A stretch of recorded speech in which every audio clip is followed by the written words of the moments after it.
আমরা কিছুদিন আগে আমাদের সকলের প্রিয় আল্লামা দেলোয়ার হোসেন সাঈদী রাহিমাহুল্লাহ নওয়ারাল্লাহু মারকাদাহু ওয়া জাআলাল ফিরদাউসা মাসওয়াহু, ওনাকে আমরা হারিয়েছি।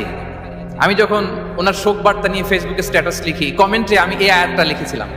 আমি খুঁজে পাচ্ছি না যে আমি কি দিয়ে এটার উপমা দিব, কি দিয়ে ওনার বিদায়ের উপমা আমি জানাবো। আমি খুঁজে পাচ্ছিলাম না কোনো আয়াত, তখন এই আয়াতটা লিখে আমি উপমা দিয়েছি। আল্লাহু আকবার।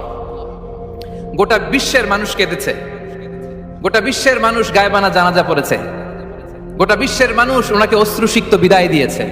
From north to the south, from east to the west, the entire globe, মিন মাশারিকিল আরদি ইলা মাগারিবিহা, অশ্রুসিক্ত বিদায় তিনি পেয়েছেন। এটাই আল্লাহ তাআলার সন্তুষ্টির একটা জলজ্যান্ত নমুনা। জোরে বলেন ঠিক কিনা? এর চেয়ে জলজ্যান্ত নমুনা আমার জীবদ্দশা আমি দেখিনি। এত মানুষের কান্না, কাবার গিলাফ ধরে কান্না,